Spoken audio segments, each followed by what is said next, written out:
My name is Kennedy Jones. I'm 23 years old. I was born in Camden, Mississippi, and I was raised in Jackson. My business is Honey Factory Cosmetics. It's a skincare and cosmetics brand. It's dedicated to the correction and treatment of treatable skin complications, and it's based out of Jackson, Mississippi. I was struggling with acne and eczema on the regular, and the products that I used to treat them either made them worse or didn't work at all. So it was kind of like me trying to find something that actually worked for my skin. So I became my own test dummy, and I started experimenting with different ingredients, and basically that's how my business was born. After I saw that they worked for me, I used them on my parents, a couple more family members, and then eventually my friends. And once I got feedback from them, I was like, okay, maybe I need to take this a little bit more seriously. When I got my first sale, I was nervous because, like, I was thinking, what if they don't like the product? Or what if it doesn't fit them? What if their skin doesn't take well to it? And even though I had done my research, I made sure that I tested out the products, it was still just that thought in the back of my head, like, what if? So I had to shift my perspective, from thinking like negatively to thinking positively. What if they love it? What if they put someone else on? What if it blows up? So once I shifted my perspective, I was no longer nervous about people buying my products. I was excited for people to buy my products because when people send me pictures, like before pictures showing me what their skin looks like versus their after pictures, it's a drastic change because their skin has been conditioned and it looks better. And they feel better about their appearance. So seeing that boosting confidence that people have after using my products, it's an exciting feeling. It don't make me nervous anymore. Business is going as I expected.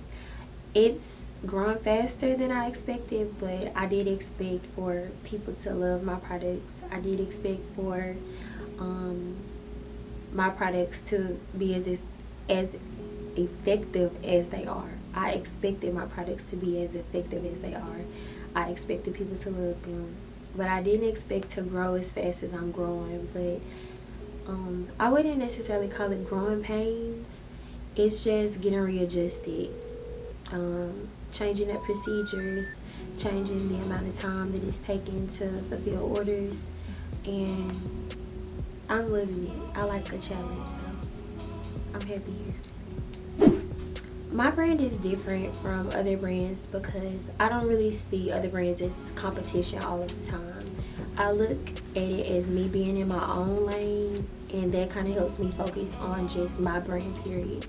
When it comes to pricing, competition comes into play, but when it comes to branding and marketing, so to speak, I just try to have fun with it. And whether that's me putting myself out there, being the face of my brand, or having a photo shoot and collaborating with other people for it, I like to have fun, and I like to make sure that my supporters and customers understand where I'm coming from, the amount of research that's done. I show a lot of behind the scenes of my brand and how the processes of my business work, how I make the products, how I fulfill the orders. I like to show people this so they get a personable side of it and not just a business side as if I'm trying to sell them something. It's like me telling a story and sharing it with them. So that makes my brand different from other people. You always gonna know what Honey Factory has going on, and me as a person, you're always gonna know what I have going on. I talk to my customers all the time via DM. I'm not one of those business owners that says no DMs or anything like that. If I get a DM, I try to respond to it as quickly as possible, and I'm always willing to have those conversations with them because they're reaching out to me in support, and I appreciate that. My most popular product is the Milk and Manuka bar. It's made with ghost milk and Manuka honey, and I believe that it's a popular product because of the aesthetic of it. It's a really pretty bar of soap. But it also works really well for sensitive skin, irritated skin. If you have problems with eczema or flare-ups from lupus, it can help treat those. So I believe it's popular because it's pretty, and it's popular because it's effective. A lot of my customers that purchase my products are returning customers. So my percentage rate is like over 65% of my customers are returning customers. Like, we have people on the site that have placed 6 or 7 orders, and that in itself is amazing, because you could just buy one time and be like, I ain't feeling it, you know. So I'm happy about that. I love the Milk of Manuka bar too. I stay motivated by doing new things. Sometimes as a business owner, when you have a lot going on, business gets boring because it starts to feel like a job. So I try to spice it up by having photo shoots or making new content, starting new series, even doing new research, learning about new things that I could put into my soaps or put into my toners and moisturizers, researching ingredients for new products, and things like that really keep me focused and keep me motivated, because I don't ever want to lose the attention of my audience. I also stay motivated by doing a lot of self-reflection. I journal at least 4 to 5 times a week, because I go back and read where I was at a month ago, 2 months ago, 3 months ago, and the problems or hardships that I would have faced 3 months ago, I've gotten over those. And I like to give myself grace as well, because sometimes I do get burned out trying to do everything, like production, fulfillment, content, shipping out orders, making the soaps, doing customer service. That's a lot in itself, and that's not to mention I still have to live. I still like to go out with my friends. I'm a girlfriend, a daughter, a sister. It's so much that goes into being a business owner that sometimes it does get overwhelming. So I also have to pray a lot to stay motivated, because I have to ask God, like, it's getting rough down here. I need you to just bless me with something, even if it's something like a review. Sometimes I could read a review that someone sent, and it just does something to me. Like, I can't quit. I can't just give up because these people said they need 3 bars of soap. That 3 bars cutting into inventory. If you give up, you take too long of a break, then you won't have any more inventory left. You start losing customers. You start losing supporters. But I also like that my customers and my supporters are willing to be gracious towards me. They understand I'm a person. They understand I'm not just a business owner, and I'm not just the owner of Honey Factory Cosmetics. I'm still Kennedy at the end of the day, and they understand it. So I'm thankful for the motivation that I get from myself, from my customers, from God, and just from my brand. Packaging works based on the product.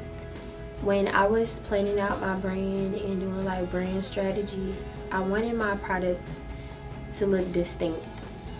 I didn't want just regular bottles. I wanted cylinder bottles. I didn't want just clear or amber bottles. I wanted frosted bottles.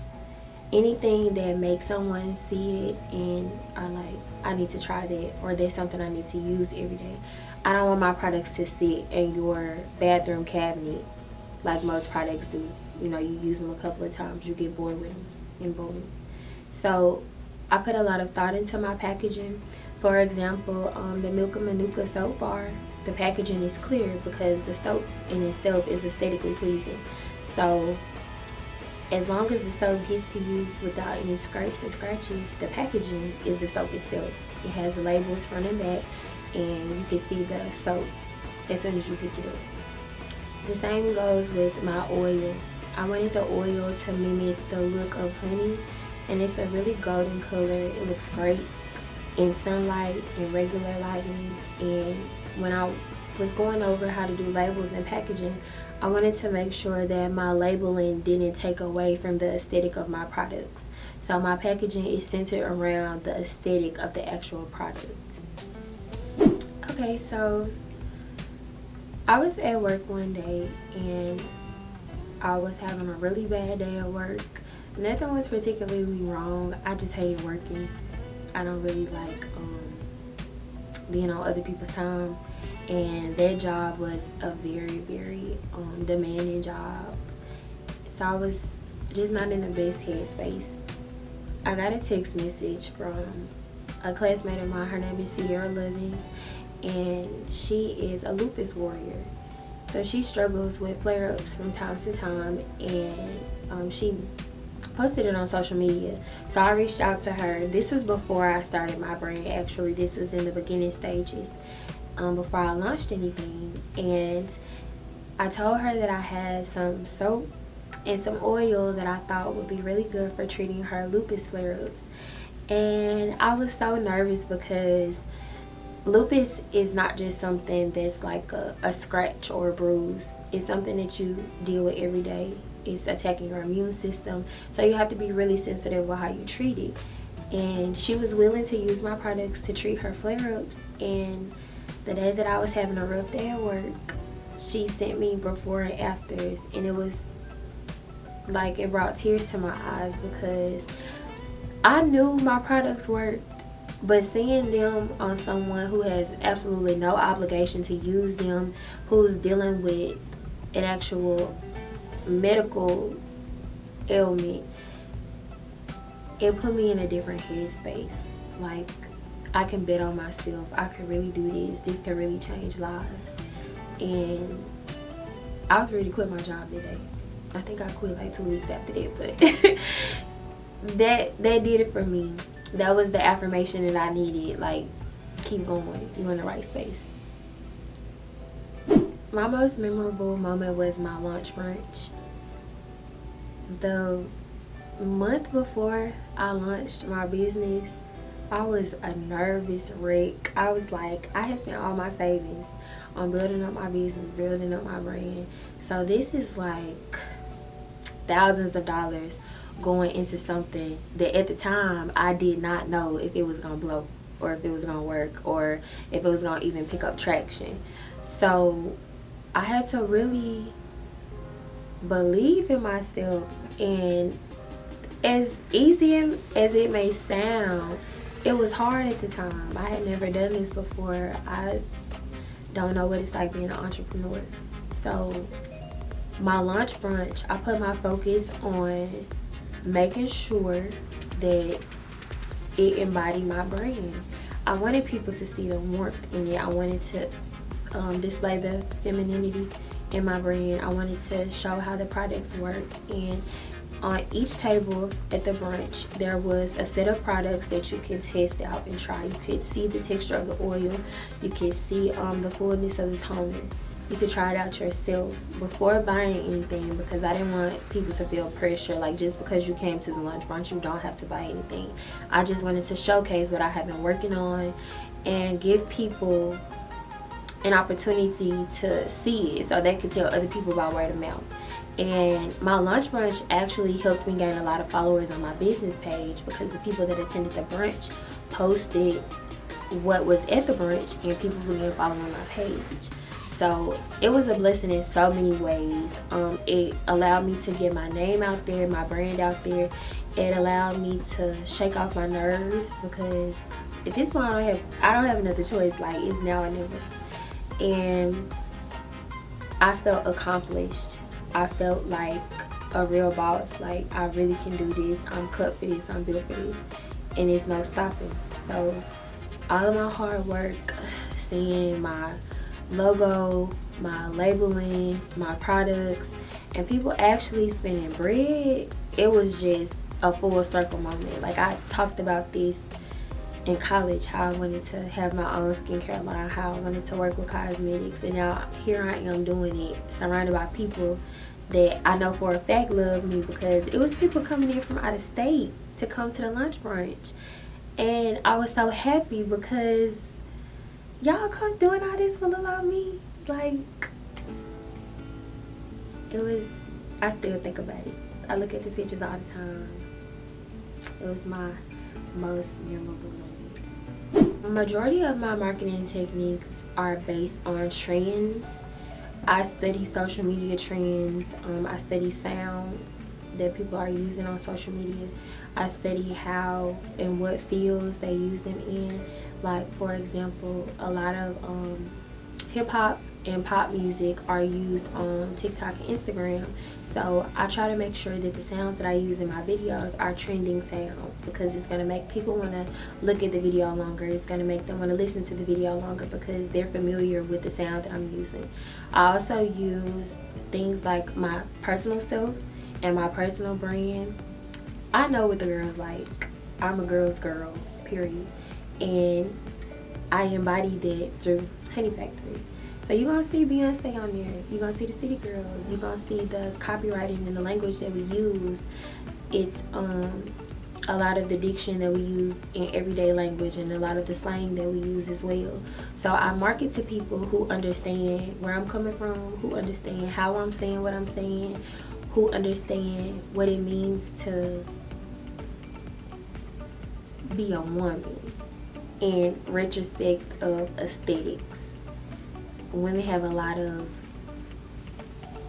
upkeep, hair, nails, lashes, skin, lip care, hygiene, and we may take it sometimes for granted, but when you don't have those things, when you aren't able to feel like your true self, it can take a toll on you mentally. Like, I know we say all the time, I can't wait to get cute again, or I can't wait to be outside.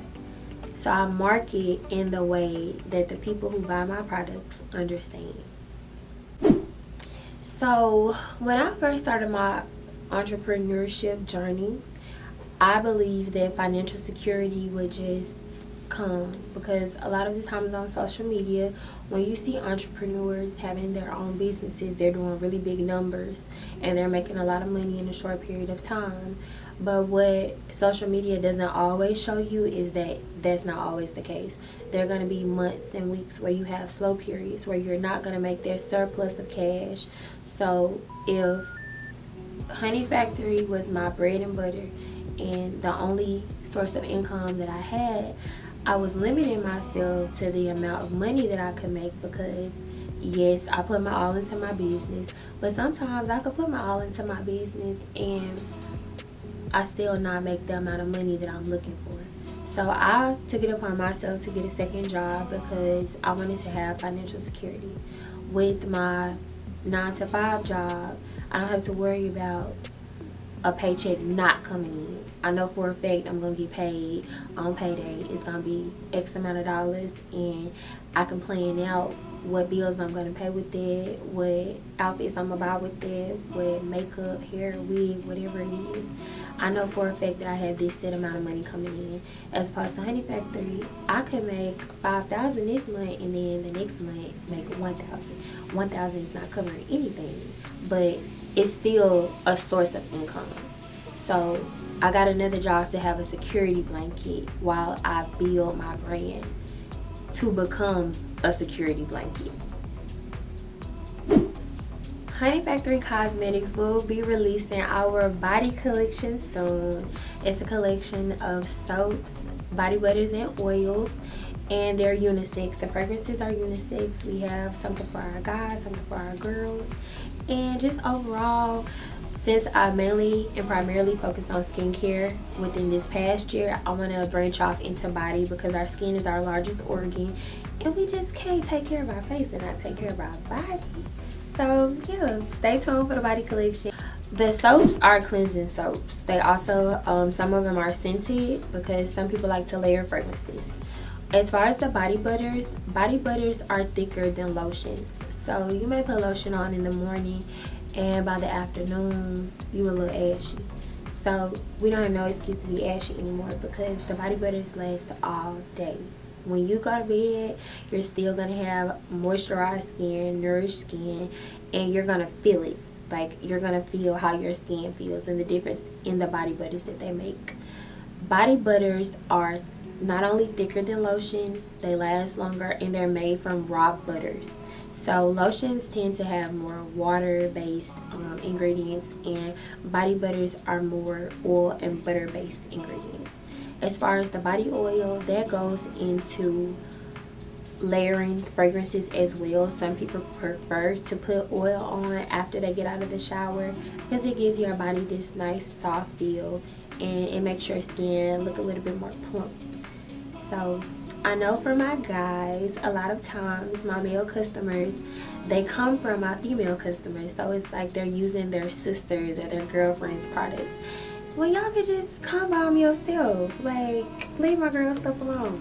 But I understand sometimes with the way that Honey Factory looks, men may not be as attracted to it as women because, like I said, we do embody femininity in the brand. But I just want y'all to know, the men ain't got no excuse to be ashy either. So, it's for everybody. The body collection is for everybody. In the next 5 years, I'm manifesting 2 physical locations for Honey Factory Cosmetics, whether that be one central location for production and fulfillment and another location where people can come and shop. And I also am looking forward to having a team of employees. So there's sales and marketing specialists, there's brand ambassadors, content creators, skincare formulators, dermatologists. And I want to start my own internship. I want Honey Factory Cosmetics to have its own internship because, like I said, one of the hardships of my business was the lack of resources and the lack of knowledge that I had while starting out. So I want to make it easier for people coming after me. Like, if y'all want to come to me and ask me questions, if it's knowledge that I can pass off to you, if it's free game, if it's marketing, if it's content, if it's packaging, production, fulfillment, I want to show people that this is the avenue and a source of income, not only for our community, but, you know, just to put Mississippi on, period. So I want to pass something off and leave a legacy to the people coming after me, and I'm looking forward to it. In the next 5 years, I'm looking forward to it.